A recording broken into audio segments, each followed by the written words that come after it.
So this is the edition being broadcast a few minutes late and into Monday, but actually dated the Sunday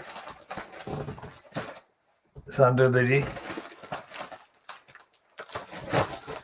27th of June 2021. This is the one this is part A of the KhoodeelaarTV television channel, dated the 27th of June, featuring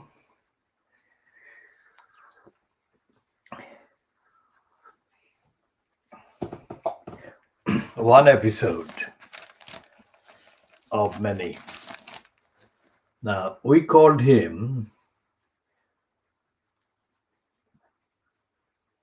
called him Han Crook. Now, we did that before any of his filmed clinching with his aide, Gina, became public. We called him Crook based on the corruption. We called him Crook because of his corruption. Nothing to do with any photographs that are at the center of the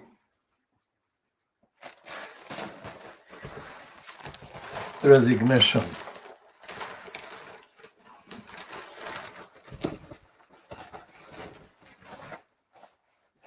And the Sunday Times, we just got this, that he was Puritan in chief, who became the hypocrite, who became the minister for hypocrisy.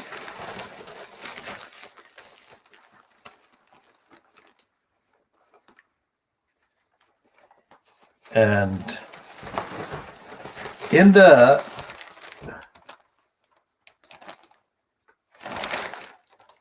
discussion about this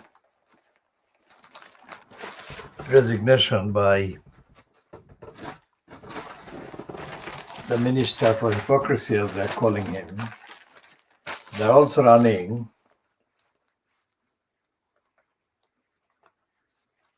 this photograph. On the right there is a woman called Petronella Wyatt. Petronella Wyatt was one of the adulterous mistresses that Boris Johnson denied any relationship with. And as a result of the denials, the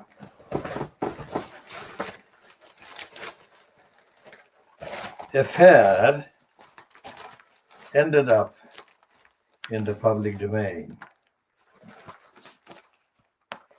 So this is the Mail on Sunday of the 27th of June, doing the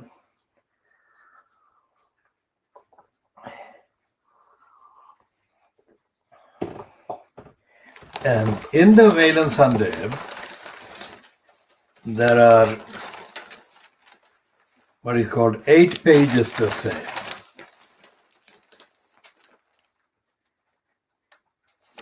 Of the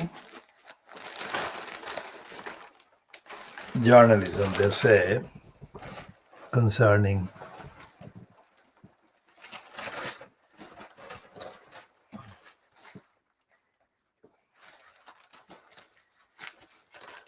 Matthew Crook, and we shall talk about the Mail on Sunday a bit more, because there is a piece. Well, this on the right side is the piece by Dan Hodges. Of course, there is George Galloway being featured about Batley and Spen. But the one in the Mail on Sunday by Dan Hodges says, why won't either the Labour or Tory parties or Tory candidates in Batley stand up for the teacher robbed of his home, his career, and his family, his identity?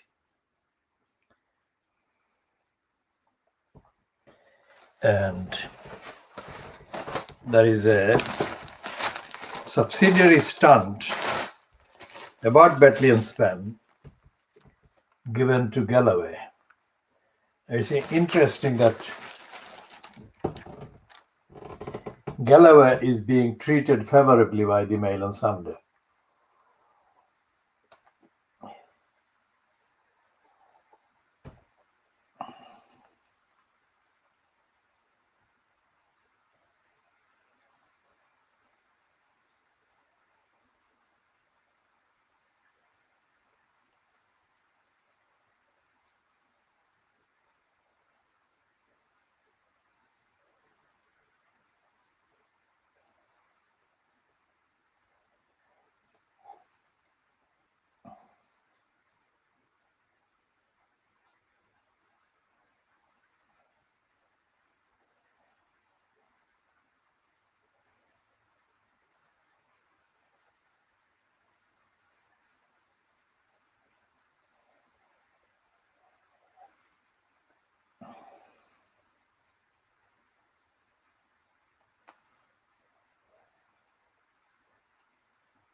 Now, this is the piece about Galloway. This is a picture of George Galloway with a man called Shami Chima.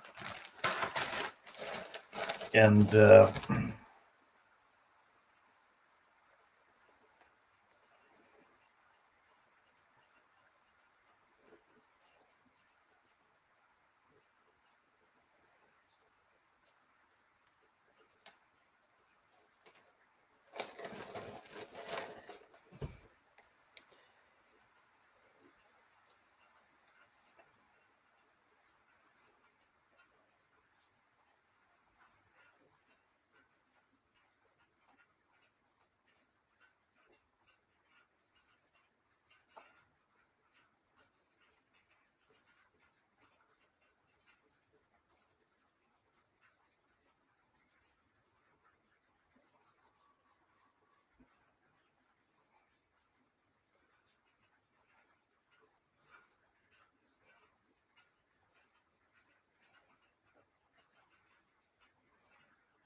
so this is Dan Hodges.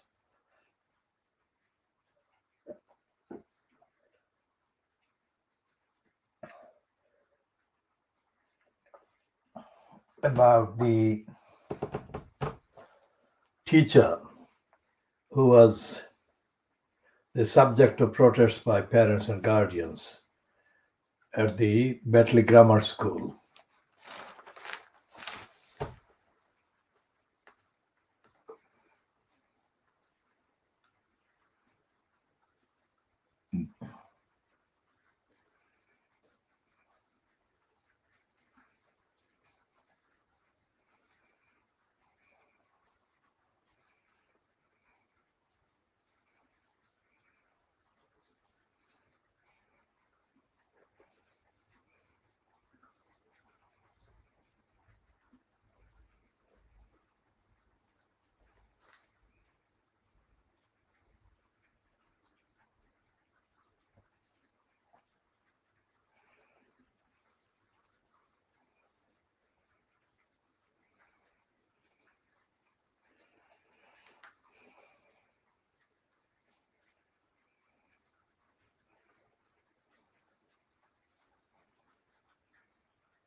Now, Dan Hodges is now painting George Galloway as the moderate person and as the answer to the crisis. And the crisis is there are people, how many heads can be counted? 1, 2, 3, 4, 5, 6, 7, 8, 9, not even 10. And its caption is protesters pray outside Bentley Grammar in March, shortly after a teacher was suspended for showing an image of the Prophet Muhammad.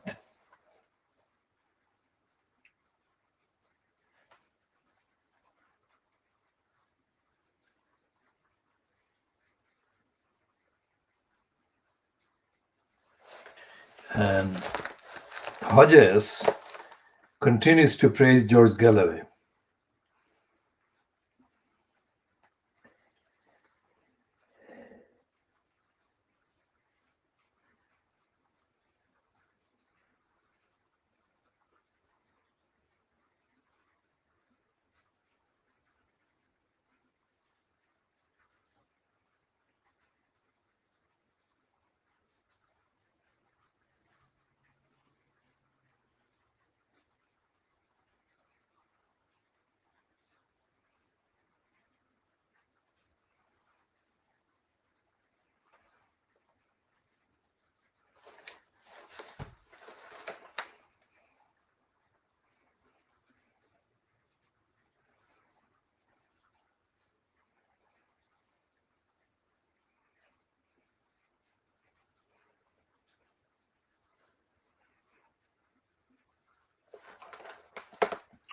And he has got George Galloway contradicting himself as well there.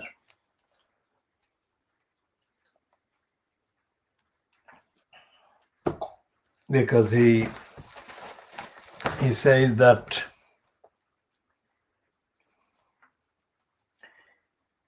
I asked him the question I would have liked to ask Leadbeater and Stevenson. Should the teacher be reinstated? If he wants to be, of course he should. His life and his safety are not in any danger from the local people, but I think there are Islamist extremists in the country. The ISIS mindset exists in this country. It's a significant problem for us. So insofar as that teacher is in danger from the kind of extremists, then we must all rally around him and support him again.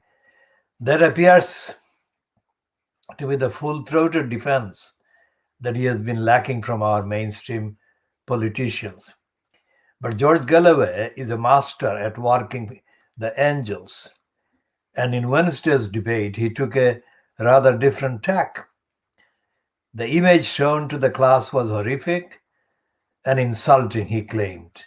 The school had absolutely no right to use the caricature, he said.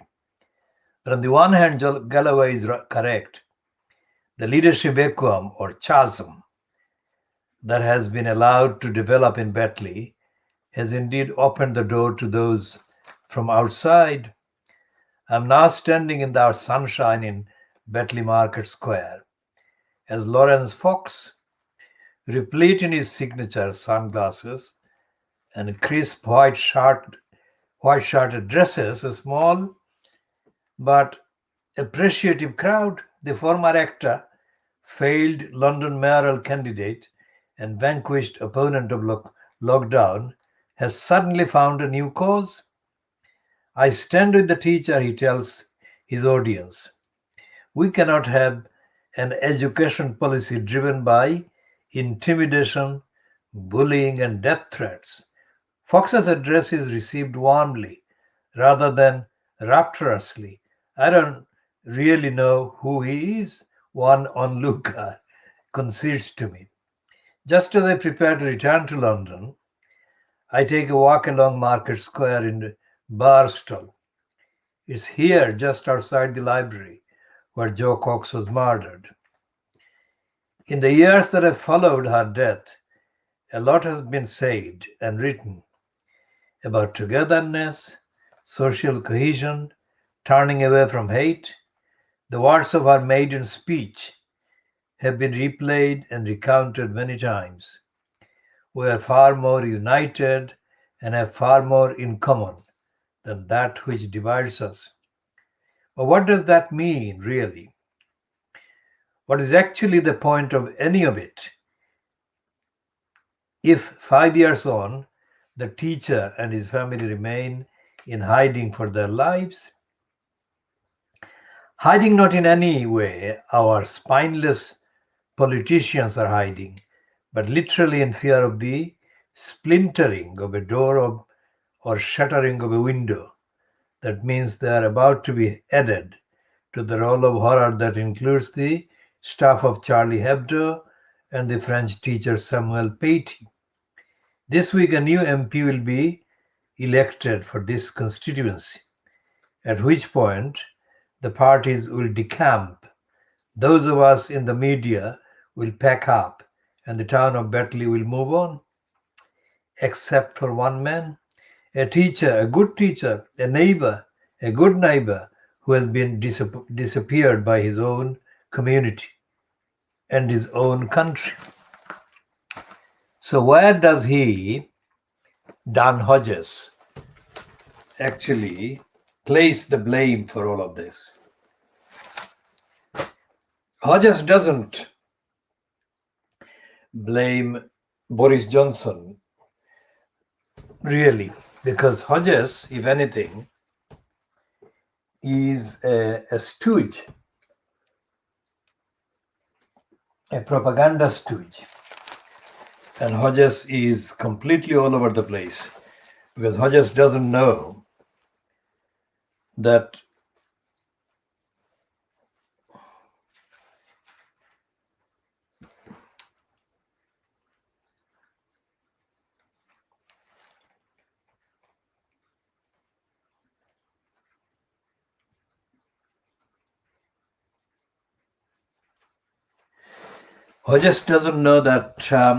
George Galloway is the one who actually incited the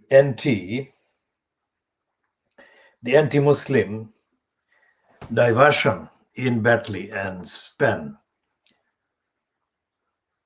Because George Galloway is the political parasite whose only achievement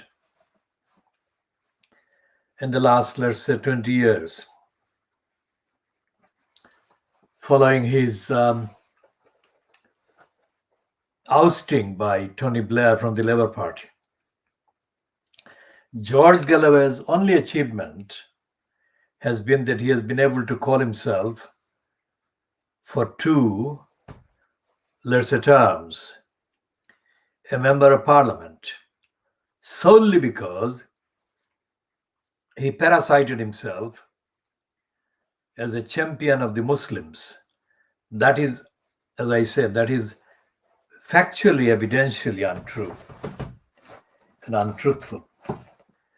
Because even before Galloway bagged the anti-Muslim, racist, nasty Nigel Farage and Steve Bannon and became a supporter of Brexit and the most racist kind of movement Little Englanders have promoted in the last 70 years, let's say. George Galloway would not have been a member of parliament if he had not pretended to be a supporter of the Palestinian people, and if he hadn't kind of pegged his pretension by surfacing in Bethnal Green and Bow constituency and claiming to be a friend of the Palestinians. Galloway is a beneficiary of the racist status quo. And Galloway has pretended to be a friend of the Palestinians as part of a deliberate, intentional ploy to mislead anyone in the election that took place in May 2005 in Bethnal Green and Bow. Galloway did the same thing about racism, and he pretended to be a Muslim friend of the Muslims in Bradford West. Both of them were targeted by Galloway because they had significant numbers of Muslims among the electors. And since those two events, Galloway has failed to get elected because Galloway has come across as being fraudulently, dishonestly, absolutely disconnected from the ordinary experience of being the targets of racism that Muslims have, and he cannot find a constituency. He couldn't find any relevance to the Palestinian cause in Hartlepool, so he didn't stand there. And he couldn't find any in Cambridge in the election that he tried to stand as a candidate for the Brexit party or Brexiteers and threaten the Labour Party MPs. So Galloway is confused, and Galloway has been promoting himself as a corrupt seeker of a seat in Parliament by inciting hatred directly and indirectly. Galloway was absolutely absent from the Batley Grammar School protest in March. And at that time, it was still not known whether the MP at the time in place would cease to be an MP because she was then elected a commissioner, which meant that she had to give up being an MP. So Galloway wasn't there. And now, according to the stupid, ignorant and idiotic piece by Dan Hodges, Galloway is condemning the teacher and is saying that he, the teacher, should not have used the photograph. Yet Dan Hodges is using that lying, dishonest piece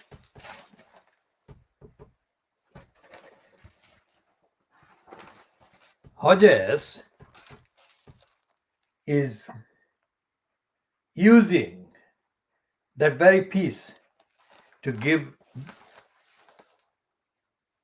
George Galloway a positive gloss. And he's even saying that Galloway has criticized the teacher on Wednesday. If that is the case,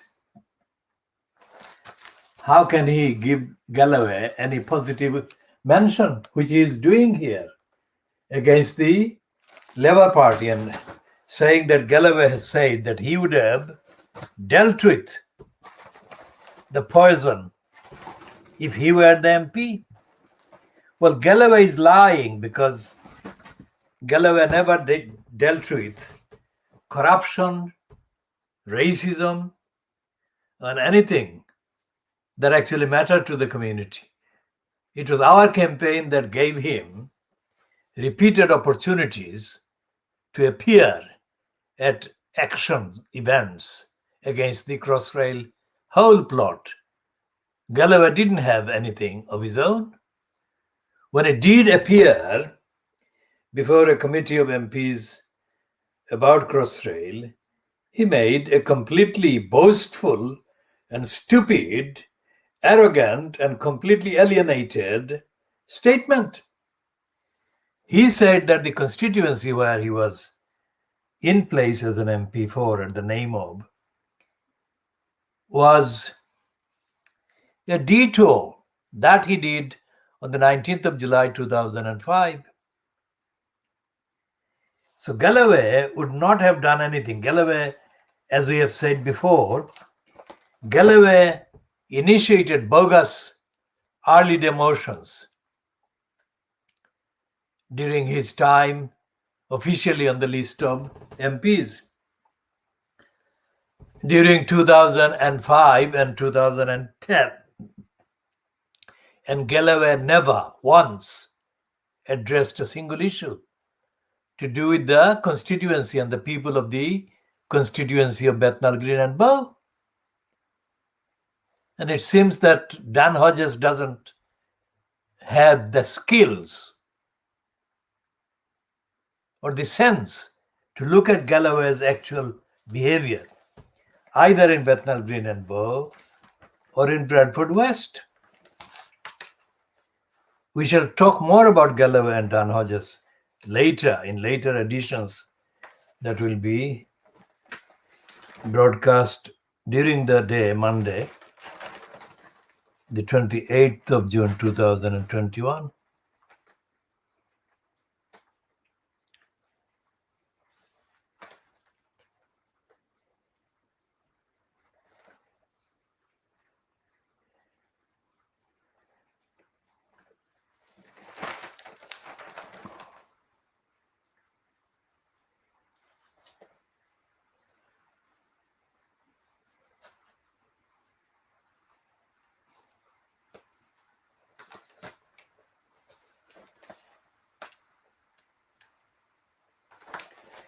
And there is a piece in the Sunday People about the collapse of the building in Miami,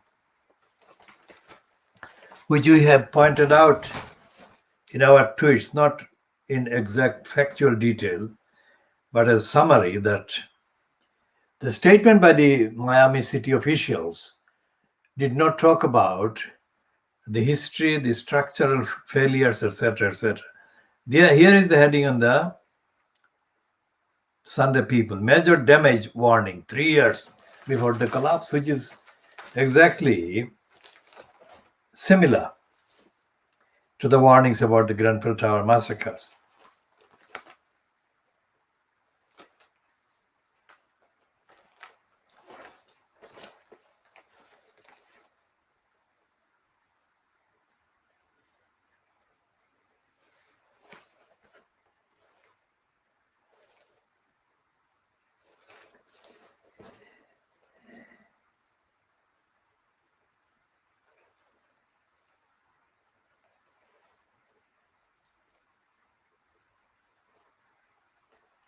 So the Sunday People is now boasting that her father was a stripper and she is so proud, and her mother encouraged her to be a glamour model.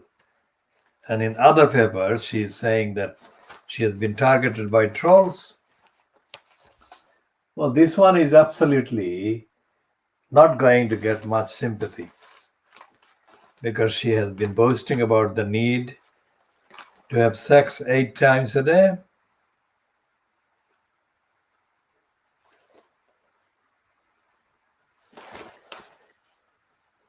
Fleet Street, we are doing the world exclusive diagnosis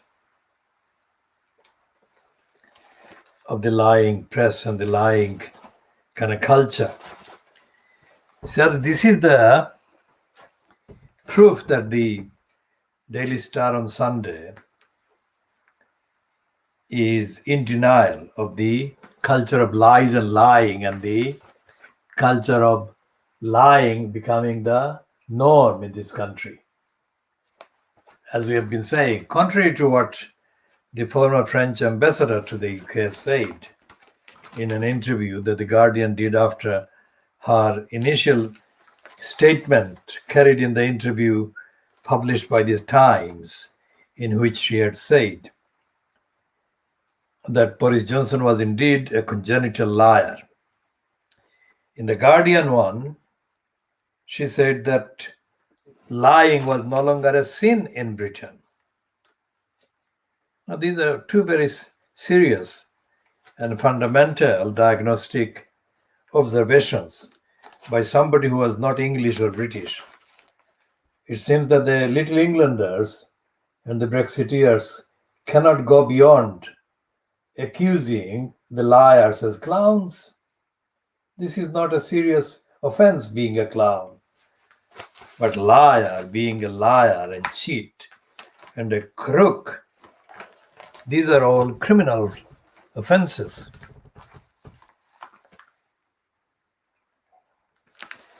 And they've got a fascist woman being portrayed now. She's poised to take over as presenter of the countdown on Channel 4 television.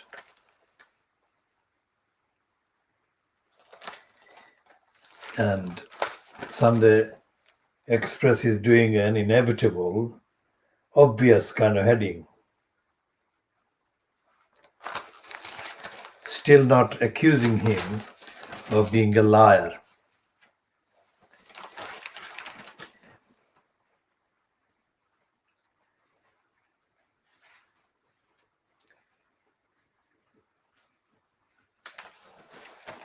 And they're praising Sajid Javid as a cool head with track record and 100% full of integrity. Well, Sajid Javid is the subject already of vicious attacks from Dominic Cummings.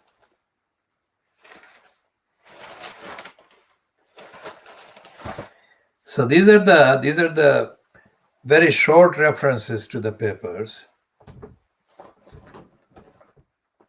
on Sunday, not detailed ones. And unlike the parade by Shannon Singh, here is a piece about Anita Rani, who has been given this cover portrait by the Mail on Sunday's You, the real Anita Rani. And they're listing her self-harm, racism, shame. In a searingly honest interview, the Countryfile star lays bare the struggles behind her success.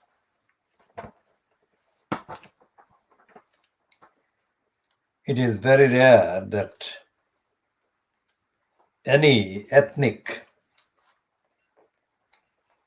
or ethnicity-linked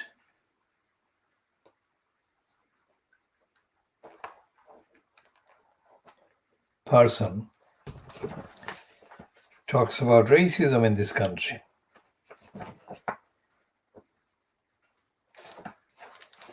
So what is Anita Rani doing there?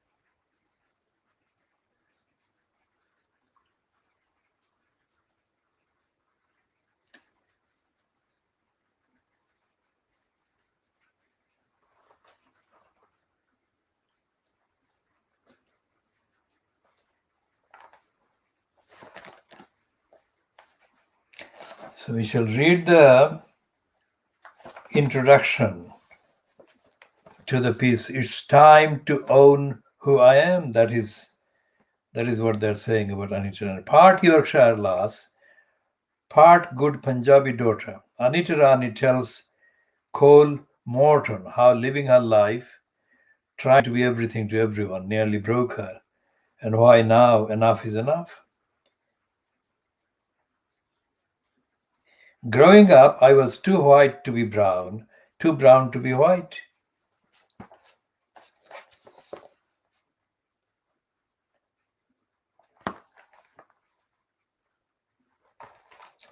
So we shall take a deeper look at